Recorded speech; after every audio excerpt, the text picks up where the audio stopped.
Olá pessoal, então vamos comentar a abertura das taxas hoje no Tesouro Direto, dia 8 de abril. O mercado está muito volátil e acho que cabe uma atualização do contexto que nós estamos vivendo e a abertura das taxas. Então, primeiro a abertura das taxas. Prefixado 28 recupera o patamar de 14%, 14,01, subindo 2 bases em relação ao fechamento de ontem. Prefixado 32 a 14,57, subindo 1 base em relação a ontem.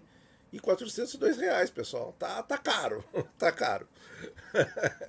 Prefixado 35 a 14,76, subindo 2 bases. IPCA 29 a 7,63, caindo 4 bases. Olha, caindo 4. R$ 3.324. Provavelmente está renovando preços máximos. IPCA 40, 7,28, subindo 1 base point. IPCA 50, 7,13, igual a ontem. Então, igual a ontem, eu sei que ele já bateu R$ 800 com outra taxa, 7,07, se não me engano. Mas 7,13, taxa igual do fechamento de ontem. Como é que fica o preço, pessoal? Reduziu o tempo para o vencimento em um dia. Vamos ver qual é a diferença em centavos. Aqui é o fechamento de ontem. 790 com 12, agora 790 com 48, apenas 36 centavos. Mas tá aí, pessoal. Esse é o rendimento de um dia. Se fosse linear, né, que nem o Tesouro Selic, até o vencimento, vai chegar lá no VNA. IPCA 35, pessoal, com juros 7,48 subindo 3 bases. IPCA 45 com juros 7,40 subindo 3 bases. IPCA com juros 60, 7,28 subindo 1 base point. Nos renda mais, nós temos o 30 a 7,35 subindo 2, ainda acima de R$ 1.700. O 35 a 7,27 subindo 2. O 40 a 7,22 subindo 2. O 45 a 7,17 subindo 1. E vamos ver aqui os da fronteira do século a 7,14. Estão iguais a ontem.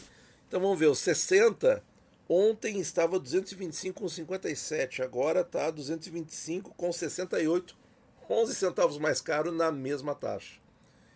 E o 65, 160,19, 160,12, 7 centavos, nem é diferença, né? Educa Mais começa abaixo de 8 a 7,88. Vamos ver se ele desce até a mínima em 2039, 7,30. E aí sobe um pouquinho até 7,32, 7,31. Aqui fica praticamente quase que plano. Bom, pessoal, taxas assim com ligeiras variações. Mercado aberto 9,29. Bom, agora então eu vou comentar o que nós temos. Mercado extremamente volátil. E o que eu entendo, pessoal, é que realmente a coisa tá mais pro vídeo de domingo que eu divulguei aqui no canal do que pro vídeo de sexta. Tem a tese da recessão no ar, tem a tese, mas tem uma queda de braço aí entre vendedores e compradores de juros, de dólares, de renda variável, enfim, né, de tudo que o mercado financeiro tem. E essa queda de braço traduz o quê? Volatilidade, oscilação gigante nos preços. Temos o dólar que ontem fechou a 5,91, olha quanto está agora, 5,86. Eu não vi notícias do Banco Central realizando leilões, acredito que não tenha ocorrido, tá? Mas qualquer coisa deixa aí nos comentários que a gente vai atrás. Mas de qualquer maneira é muita oscilação, vamos dar um refresh aqui. Esse site é o dólarhoje.com. 5,88, já está subindo de novo. E olha só, pessoal, uma coisa que eu achei que ia ficar, mas não ficou. A taxa de juros norte-americana. Aqui nós vamos simplificar, vamos olhar apenas o título de 10 anos, que baixou para 4,01, mas ontem voltou a recuperar quase tudo para 4,15. Então vejam, lá está tão volátil quanto cá. Né? Não tem tanta diferença assim, volátil, porque ninguém sabe o que vai acontecer. Eu destaco que o DI futuro em 6 meses, apesar dessa aparente redução nas taxas do Tesouro, e o DI futuro hoje começou caindo,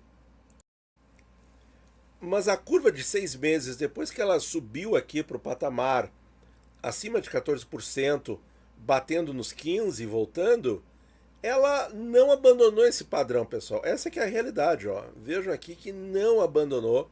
E os movimentos dos últimos dias, apesar de darem uma esperança de que o mercado vai mudar a direção, não, é meio cedo para falar isso. Não tem como, né? Porque o DI futuro ainda está 14,60, pessoal. Né? Não tem como. Isso aqui tá muito alto ainda.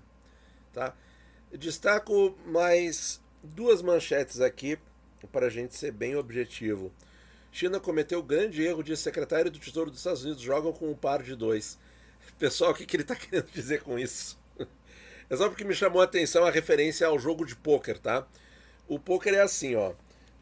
Par de dois seria a mão mais baixa, mas com alguma coisa. Quer dizer, eles acham que os chineses têm alguma coisa, mas é muito pouco. Isso aqui ganharia só da mão desorganizada, sem nenhum jogo, né? Quais são os jogos no poker? Um par, estão crescendo, né? Dois pares, trinca, sequência suja, com naipes diferentes. Depois vem o flush, que é as 5 cartas do mesmo naipe, né? Que é até uma combinação mais difícil de acontecer. Depois vem mão cheia, trinca e par. Depois vem a quadra, depois vem a sequência de mesmo naipe, straight flush. E depois o Royal Straight Flush, quando essa sequência de mesmo naipe vai até As, né?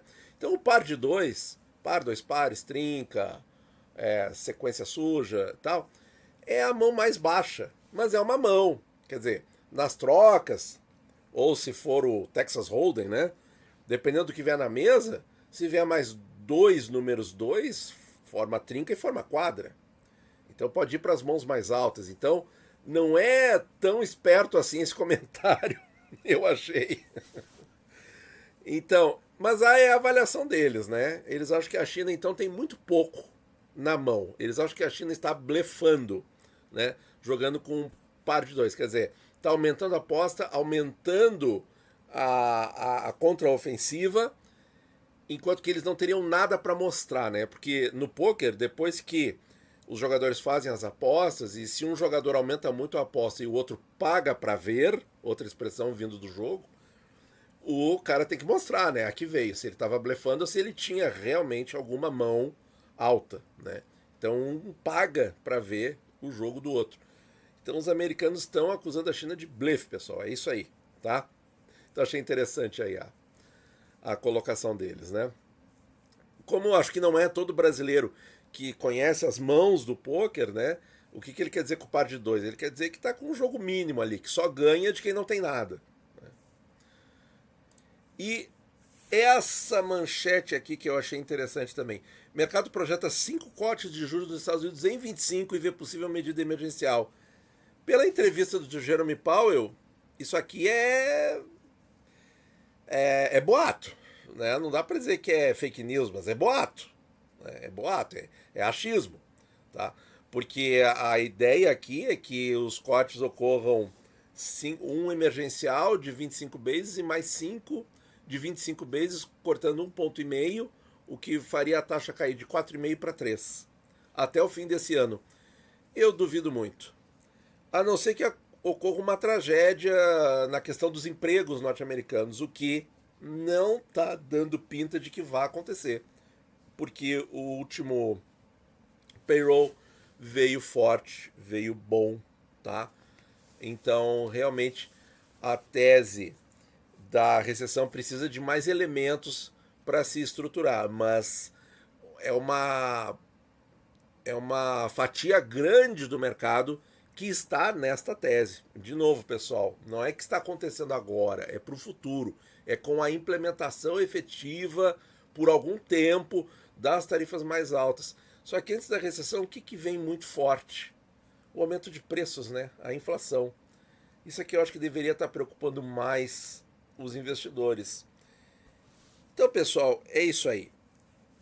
O jeito de ficar protegido no Tesouro, pessoal, eu continuo pensando que é no IPCA, Tesouro IPCA. Tem gente que pode preferir o Selic nessa hora, esperar a poeira baixar. Tudo bem, mas se a poeira baixar rápido, que não vai acontecer, mas vamos colocar de outra forma, quando a poeira baixar, os preços poderão estar muito caros, né? Mas não pode-se descartar desses preços dos ativos, né, baixarem outra vez. Imagina, pessoal, o mercado está todo assim, vai ter que cortar, daí os juros até ensaiam uma quedinha e daqui a pouco começa a pipocar números de inflação assim, correndo para 10% mundo afora, por causa dessas taxas. Né? Já pensaram nisso? Como é que seria a reação dos mercados globais e dos bancos centrais mundo afora? Porque o que vem primeiro é a inflação. Depois é que vem a destruição dos empregos e da economia. Então tá aí, né, pessoal? O negócio é tenso. O negócio é tenso. Mas para o Tesouro tá aqui, pessoal. Temos ainda taxas muito boas. Não se apresse por comprar. Tenha calma, tenha aporte fracionado. As taxas estão mudando muito. E vejam que elas voltaram aí para um patamar mais interessante que nos últimos 2 dias. Muito obrigado por ouvir e bons investimentos a todos.